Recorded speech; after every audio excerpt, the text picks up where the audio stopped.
Purple Robe here, and today I'm going to be reviewing the new Dan Kwan Daniel Scheinert production, Everything Everywhere All at Once. Kwan and Scheinert, who are sometimes known as Daniels, started out in music videos where they reached their apex with Turn Down for What, and if you haven't seen that, do yourself a favor, it's quite a treat. These videos led to the absurdist feature film Swiss Army Man, and now building off of that comes Everything Everywhere All at Once. I'm going to give you a brief synopsis that may have little spoilers, but nothing that should ruin the story, but here's your warning.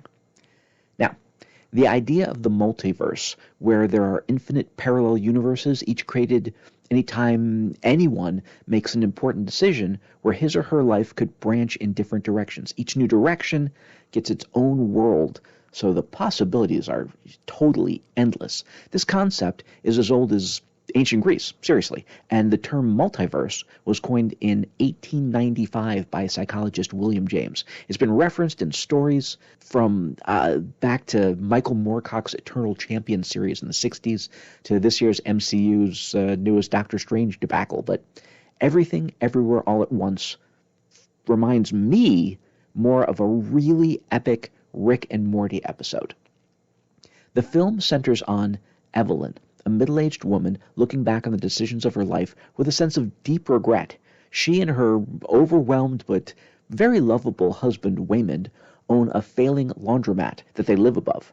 Her estranged and domineering father is visiting, as Evelyn is all at once dealing with him, with planning this huge party at the laundromat, an IRS tax audit of the business, her angst-ridden daughter, who is in the midst of becoming as estranged from her as she is from her own father, and the huge shock of Waymond, who out of nowhere is serving her divorce papers. The opening scenes do a great job of really immersing you in the chaotic and jumbled mess of this life that is at times confusing, but hold on, because it'll all seem crystal clear after you see where it goes to next.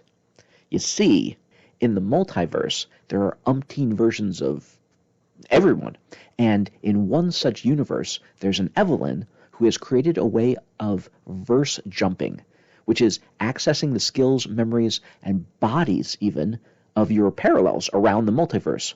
When a demented badass with amazing powers named Jobu Topaki creates this, what she calls an everything bagel black hole that could potentially consume and destroy not only all people, but the entire multiverse, a super alpha version of Waymond inhabits Earth version of Waymond's body to enlist Evelyn to help in the battle, because it seems she's the one version of Evelyn that has messed herself up so much and is so bad at everything that she's the most capable of using all the other Evelyns in the multiverse to level herself up.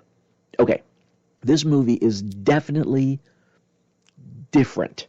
It's incredibly creative, both with its story and on the technical side. Daniels is really outdo themselves with so many shots, and the casting is brilliant. All the main characters are deep and layered, and really, how couldn't they be, since each character is literally a billion different ones rolled up.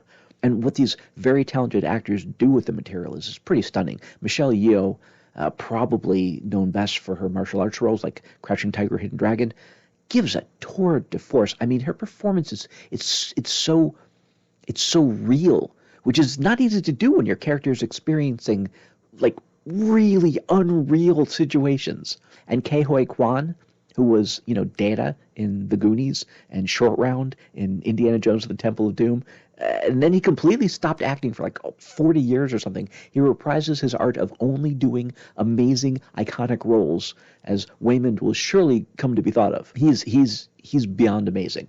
One of my favorite character actors, James Hong, who, of course, is Lo Pan from Big Trouble in Little China fame, as well as a gazillion other movies. He plays the grandfather.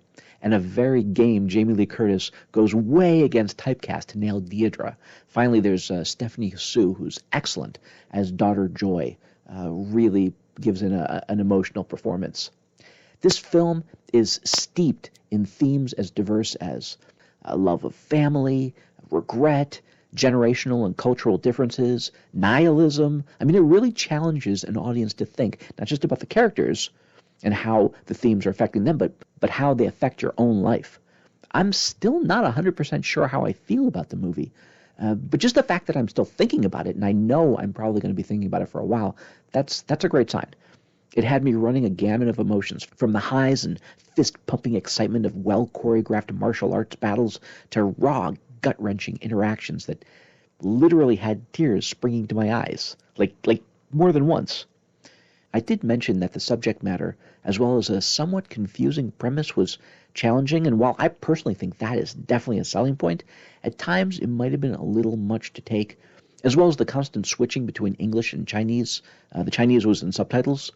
I watched this movie at home, and about 20 minutes into it, I had to turn on the subtitles on my version so that I was reading the English and the Chinese. I thought that was necessary. I'm not sure I would have caught everything if I'd have seen it at the theater.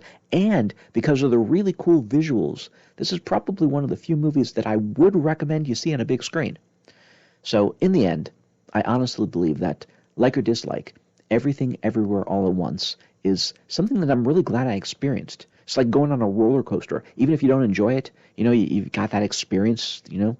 This movie is definitely an experience worth trying, whether you like it or not. So, that's all I got for today. Purple Robe out.